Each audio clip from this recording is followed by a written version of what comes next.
This is EWA Radio, the official podcast of the Education Writers Association, and I'm public editor Emily Richmond. It's a new calendar year, and 2021 promises to be a busy one on the education beat. I've invited two expert journalists to share story ideas from K12 through higher ed. Daarel Burnette is a longtime education beat reporter and the newly minted assistant managing editor of Education Week. Daarel, welcome back to EWA Radio. Glad to be here, Emily. And also joining us is Sara Hebel. She is a longtime higher education reporter and editor who co-founded Open Campus, a new online outlet focused on the challenges facing the nation's post-secondary institutions, students, and communities. Sara, we're so glad you could be here as well. Glad to be here. Thanks for having me. Daarel, I do want to start with K12. I've asked you to put together some stories, and it's interesting at the top of your list that you wanted to talk about was absenteeism. With so many schools expected to continue remotely for at least the next few months, what do reporters need to be thinking about? I think there's both a bureaucratic angle to this and also a student angle to this. The bureaucratic angle is just that federal government, states, and local governments and school districts have always been really, really bad at keeping track of kids. I think EWA actually, maybe like 7 years ago, gave the Chicago Tribune one of their big awards for absenteeism in Chicago. It was awful. Like some of the stories in that series was just really horrifying. But that all has to deal with the fact that school districts have really, really bad, shoddy data tracking devices to figure out exactly when kids are showing up to school and when to alert the authorities. I think that the pandemic has thrown a twist in this because now all of a sudden you have all these kids showing up in very different ways through phone calls, through Zoom links, through all sorts of ways that I think folks aren't used to. And I think districts are going to vary in the ways that they count a kid being in class or not. And when they have a concern as to if that kid has totally dropped out of school or is likely to fail. So that's a bureaucratic lens. From the student perspective, I just think that students are having a very difficult time engaging in coursework this year.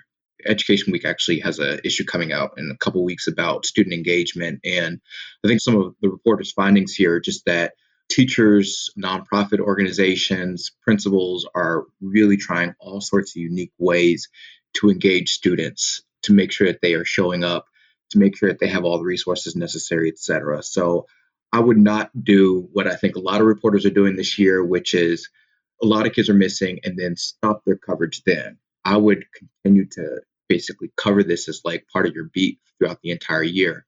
Find students who just have not attended class for a couple of weeks, students who are working part-time or full-time.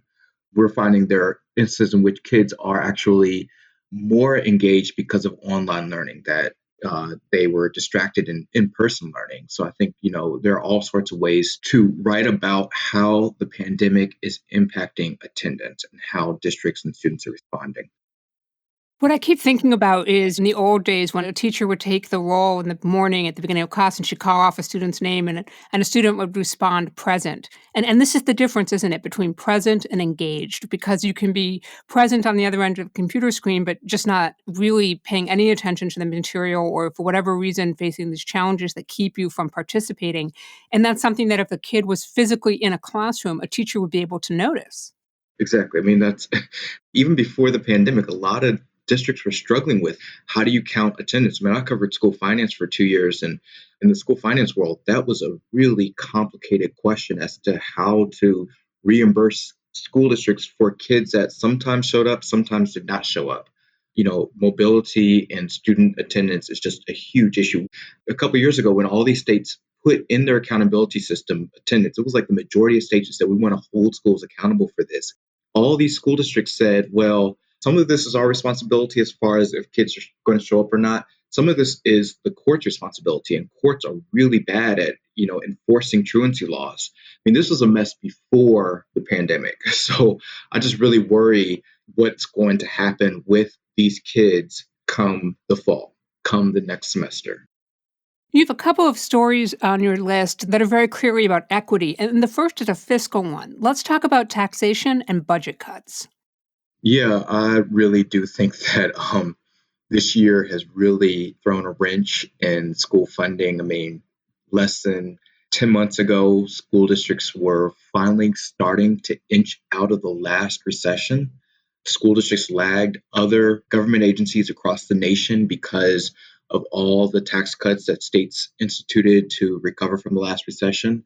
And this pandemic has really hit sales and income tax really hard, which not all, but a lot of districts heavily rely on.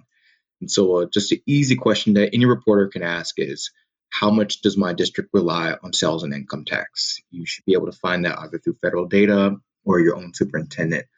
What I think is going to happen has already started to happen with this last election and will likely go through the spring is that districts that are partly to heavily reliant on sales and income tax are going to go to their local voters and they're going to say, let me raise the levy, let me increase the taxes. And what my reporting has shown is that majority Black, majority Latino, majority poor school districts already have extremely high taxes on their residents because it's so hard to draw revenue from the local property tax base. And so what's going to happen is that these poor folks who are already overtaxed are going to be taxed even higher to make up for states' inability to properly fund schools. I think this could, like what's happening in Chicago right now, this could actually cause like a tax revolt a little bit. It could also be the opposite. I mean, Arizona just said, no, go ahead and tax, not us, tax the rich folks and give schools some more money. This is going to be a huge, I think it's an equity question. I think it's a fiscal question. I think it's at the basis as to whether or not these schools are going to be able to academically recover. There are already several districts that are on the brink of being fiscally insolvent that have already laid off scores and scores of teachers and administrators this year. Once legislatures reconvene in the new year and decide on these budget cuts, which could be anywhere from 10 to 25%, we're going to start seeing people get very creative or very desperate. And that's going to have all kinds of academic implications. You also wanted reporters to be thinking about things like racial bias in the classroom. And certainly, if it wasn't for the pandemic, I think that the top story of 2020 would have been racial unrest and pushback to police brutality, especially involved with African Americans. So, what are some key points you want reporters thinking about there? One of the reporters here at Week just said it in a very simple way the other day to me. It was like, Black kids are introduced to the criminal justice system in schools. When I reflect on my own K-12 experience, the vast majority of my memories are being disciplined. I mean, this is such a common experience amongst Black kids in schools, and that you are either constantly at risk of being suspended, expelled, you are constantly interacting with the police. And the fact that the Black Lives Matter movement has successfully put this on so many reporters' radars, I think it's incumbent upon education reporters to keep this conversation going. There were a lot of districts that made several changes to the ways in which they were going to discipline and police their schools. Some districts got rid of their police departments altogether. Some districts changed their training, etc. The area that I point out is teacher bias because I do think that is sort of the bedrock of why we see so many disparities in student discipline. Our research center has done surveys in which they find that almost a third of teachers think that Black kids are genetically inferior. We have done surveys in which teachers have said that, they think that Black kids are a discipline problem, but that has nothing to do with the ways that the discipline is being handed out. One of our reporters a couple of weeks ago did a story about anti-bias training. It has been proven to be ineffective. The type of anti-bias training that school districts typically use is typically ineffective. But at the end of the story, the reporter kind of goes into all these areas in which there are actual emerging research and emerging strategies that actually are effective in tamping down on student discipline disparities. And when I say disparities, I mean, a white kid has an infraction in the classroom, a Black kid has an infraction in the classroom, one gets suspended, one gets a slap on the wrist. These sort of disparities in which there is just woefully different punishments being doled out to students based solely on their race. So I just think that there are several stories there. Anything from asking, what's the district's discipline strategy? What's their training? How are they funding the police? There are lots of districts and cities that police officers get paid significantly more than teachers do. In some areas, it's like twice as much as teachers do. How much school resource officers are paid, how experienced school resource officers are. There's a story in Atlanta in which, the majority of the police officers are actually the worst of the department. It was like a punishment that the department had. If you got in trouble by the police department, they would send you to the school to work. It was a punishment. And so all the police officers in DeKalb, in Cobb County, in Atlanta public schools, they were all the worst officers, had all kinds of prior infractions, domestic violence, one had shot somebody, one had killed a German Shepherd. It was like all sorts of like these infractions that, you just would not think of the people that you trust to be in schools and handling discipline. So there's just a lot of stories there. When schools do reopen, it's going to be expensive. What are some story ideas for reporters who want to get ahead of the curve on that, given that reopenings could be happening in many places in the next few months? Oh, yeah. I mean, reopening is already happening in a lot of places. The thing that kind of fascinated me, again, like, I'm about a month out of being a reporter, so I haven't talked to folks recently, but superintendents and CFOs just kept telling me just how financially chaotic this school year was. The fact that they were just being bombarded by all these very unusual costs that districts are just not used to spending money on. And that goes from everything from transportation costs, PPE costs, extra staff members, academic intervention. Running a school in a pandemic is very expensive.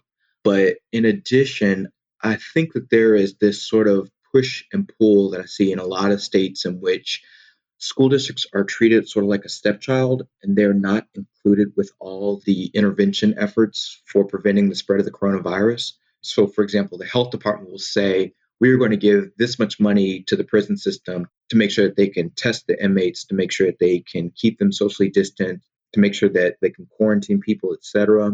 We're going to give them this much money for PPE. We're going to give that to the Department of Agriculture. We're going to give that to City Hall so they can give that to all their maintenance and garbage collectors, etc.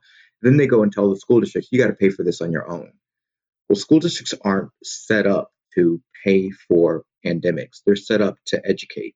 And so all of a sudden you have CFOs who are trying to shop for PPE, which is a very intense process that opens school districts up to scams. You have school districts that are trying to, what I experienced, which I'm still traumatized by, CFOs who said, we can't afford it, so we're not going to do it, but everybody's telling us to open, so we are opening. So they are not paying for PPE for their teachers. They are not socially distancing the kids, which inevitably is going to lead to outbreaks. And so I think that there is a real ethical dilemma that school districts are facing right now in deciding what they should and should not pay for, and what they can and cannot pay for, who should cover these costs and who should reimburse districts. It's just a situation that's very up in the air, and a lot of these states just have not figured this out right now. So, not to freak out reporters who are out there, but I would also add to this, it's not too soon to be asking questions about what's happening to summer. Is summer vacation going to be canceled? Are they going to rethink distance education and learning opportunities in the event that they are able to open safely and bring kids back for remedial programs in the summer months? Because districts are thinking and talking about that right now. Oh, yeah. At the beginning of the pandemic, we found that districts were planning for next week. I think that's not the case anymore. They are able to think long term. And summer school is a huge issue. So much of the school calendar is so arbitrary, as we are learning, as we are all learning. Snow days are arbitrary. And I do think that there's going to be a lot of creativity in when school is open and when it's closed this year. We're talking with Daarel Burnette of Education Week and Sara Hebel of Open Campus about the big stories ahead in 2021. Don't miss an episode of EWA Radio. You never have to. You can find us on your favorite podcast app. And thank you to everyone who has taken a moment to rate us on iTunes. Your support and your feedback are helping us to grow. Sara, I want to turn to you. The pandemic has taken a toll on higher education, including students and staff, but there's also a new presidential administration coming in, a new Secretary of Education to be named. You put student debt at the top of your story ideas for the new year. Why?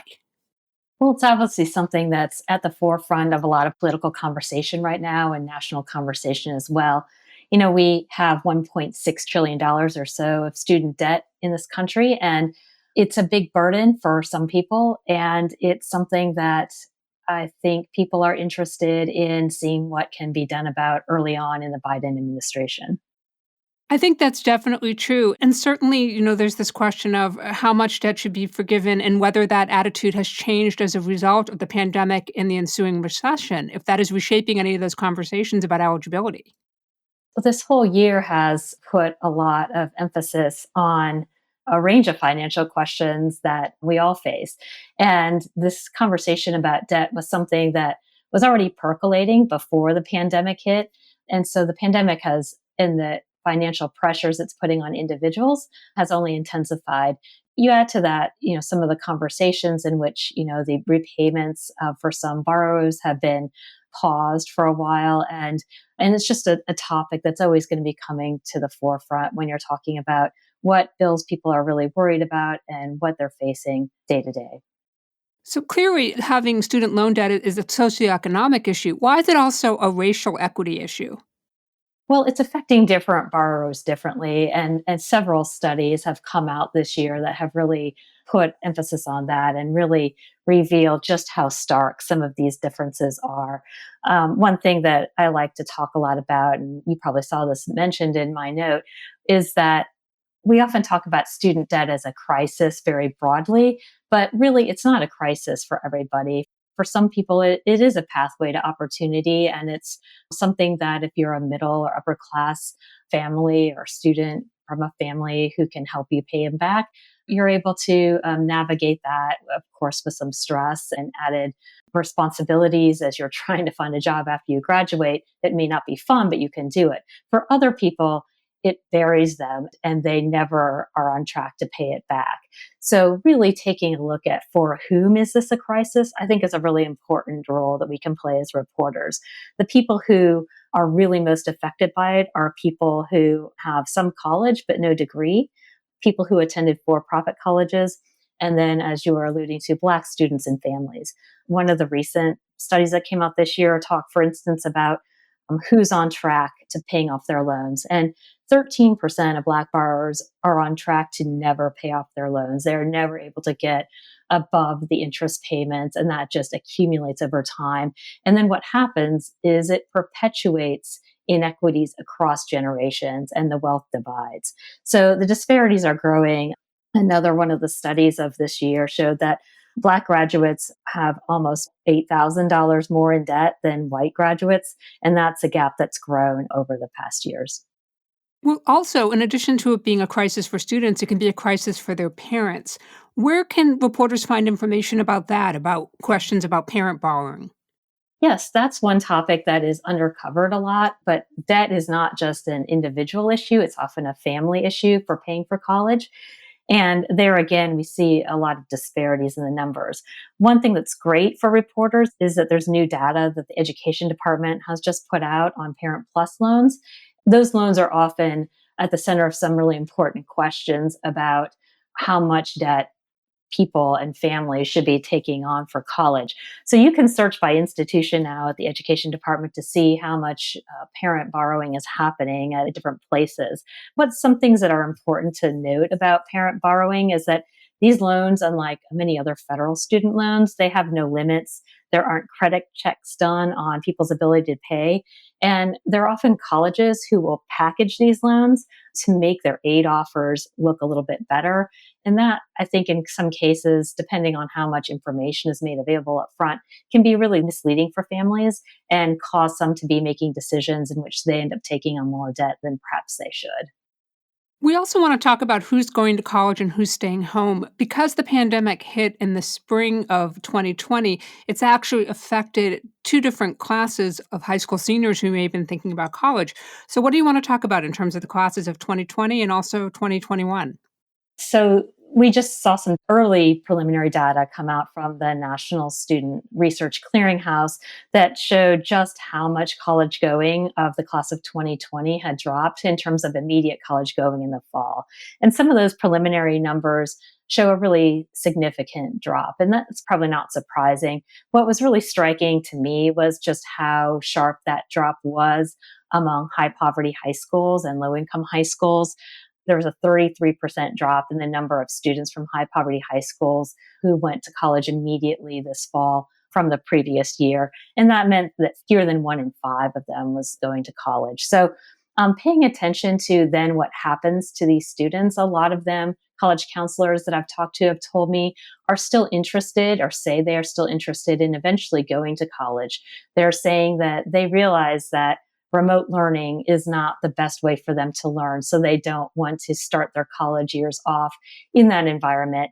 Or some of them have family concerns that they need to help their families with younger siblings in online learning. They need to be taking on jobs to help with family income as people have lost employment during the pandemic. So they have pressing needs that have prevented them from going this fall. And some folks I've talked to, just someone in Denver today was telling me many of them told her they want to go back in the spring. So I would say something that Daarel said earlier in the conversation, which is follow people. Pay attention to the people who have dropped out of systems or who are adjacent to systems and what happens to them.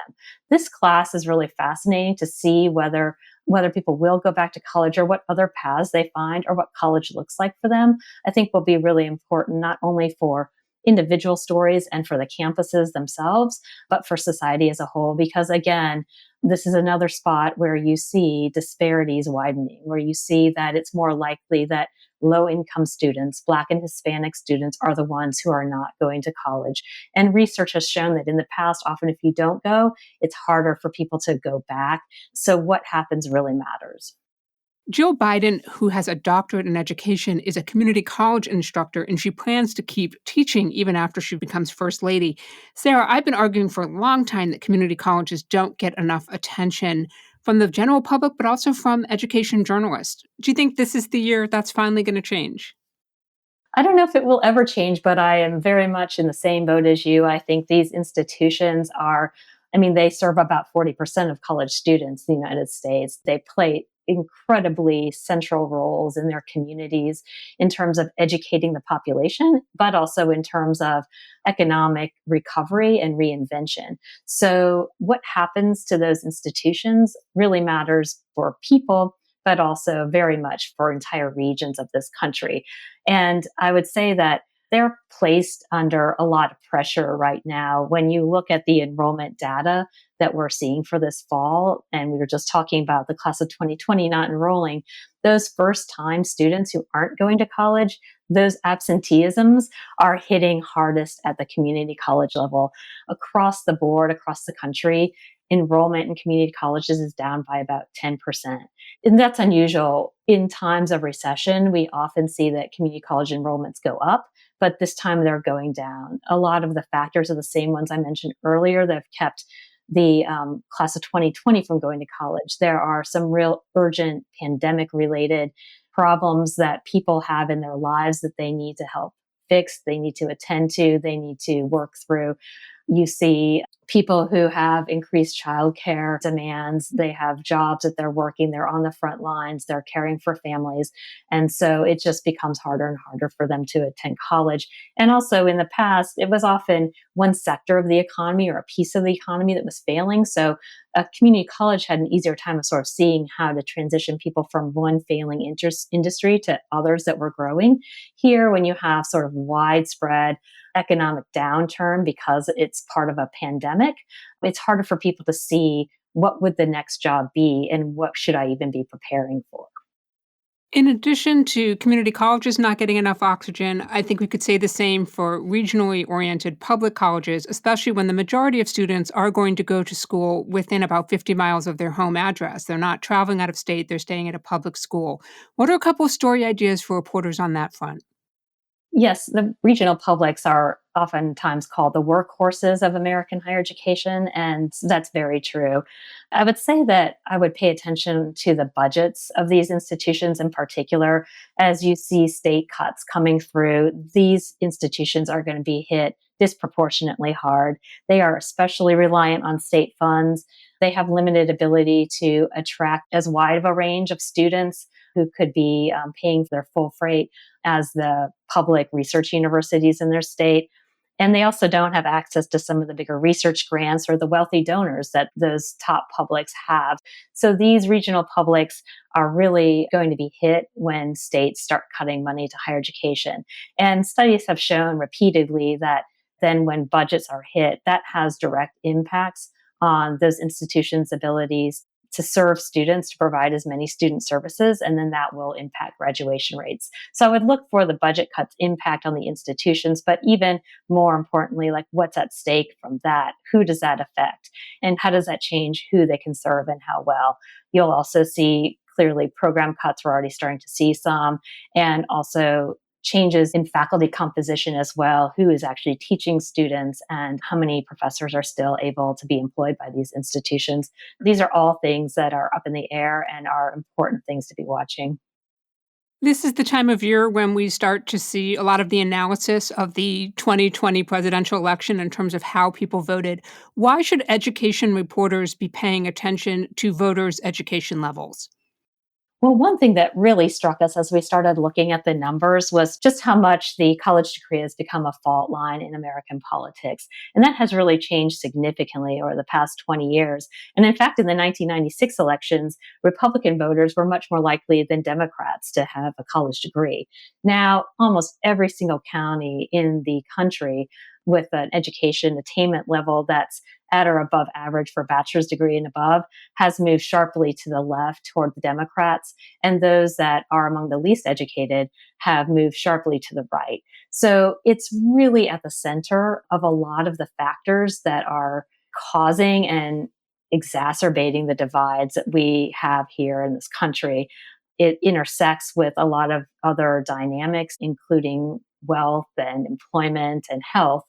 But in and of itself is a factor that, if you isolate it out, really does determine a lot about people's politics. So, what does that say about the role of education in society, the role of colleges in communities to be able to talk to people from a wide range of backgrounds? And how has skepticism and division crept in? How has higher education become a political issue? It really has become one, and that has consequences for who goes, who thinks it's for them, and how well these institutions are funded, how well they are positioned to serve public goods and are seen as public goods.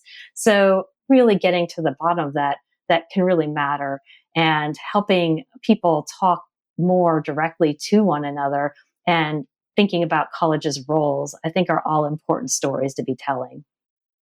Daryl, I want to bring you back into the conversation because there's a story idea I was thinking about, and it's a crossover between K-12 and higher ed, and that is the question of remedial education. How many students are going to show up for that freshman year not prepared, in part because their senior year of high school may have been interrupted or instruction was insufficient or they missed some of those foundation skills? And then also on the higher ed side, how they're going to be figuring out which kids need that help. In a lot of places, they were using college placement scores, but a lot of places have become test optional. So I'll just say that I try not to be too opinionated about K-12, but higher ed, I've always seen remedial education as somewhat of a scam. But at the K-12 level, I do think a big question for a lot of school districts is whether or not to hold kids back this year. That was a controversy before the pandemic, but I do think that this year, considering that there are going to be so many kids that miss class, I know people who have decided to disenroll their kids from school for a year of traveling, and so there are going to be kids who are so far behind that it would actually be destructive to move them up to the next grade. If you look at attendance data, we've written a little bit about this. The kindergarten and pre-K level, there were a ton of parents who decided to not enroll their kids at the kindergarten and pre-K level. I think that's going to have some interesting implications for school districts next year, whether or not they're going to have to hire a lot more people for kindergarten. They're going to have to do remediation, et cetera, for first graders. I just think there's a lot of questions around that. And in the higher ed space, obviously, there's a lot of conversation about the lack of standardized testing of all kinds and what that means for a range of things, including admissions, including placement, as you mentioned, Emily. On the other hand, I think that people are seeing this as a potential opportunity to rethink testing in general and what is good about it and what is bad about it. and how that helped some people get ahead and held others back. And oftentimes, the very people who have struggled with access and success are the ones who also end up being disadvantaged for a number of reasons because of this testing. One high school counselor I was speaking with last week in Ohio was talking to me about how the lack of testing, the state has paused, I guess, its testing to some degree this year, and that the lack of that has actually opened up an ability for them to help their students navigate the pandemic differently and develop core skills outside of that high pressure environment. And she feels, from her one perspective, that actually has helped her students and helped them serve their students better. Now, again, this gets quickly into a testing debate, and you'll find people very strongly on both sides of that. But I guess one thing the pandemic is doing is opening up these conversations for a fresh look and to really rethink what serves students best and what serves their educational needs best. Sara Hebel is the co-founder and executive editor of Open Campus. Sara, thank you for making time for EWA Radio. It was my pleasure. Thanks for having me. And Daarel Burnette, assistant managing editor of Education Week. We were glad you could be here. I'm glad to be here. Thanks for inviting me. And Happy New Year to you both. Happy New Year. Happy New Year, Emily. And that wraps up another episode for us. If there's a story or a reporter you want to learn more about, drop us a line with radio@ewa.org. The mission of the Education Writers Association is to strengthen the community of education journalists and improve the quality of education coverage. For more than 70 years, EWA has helped reporters get the story right. Have a great week and a Happy New Year, and thank you for listening.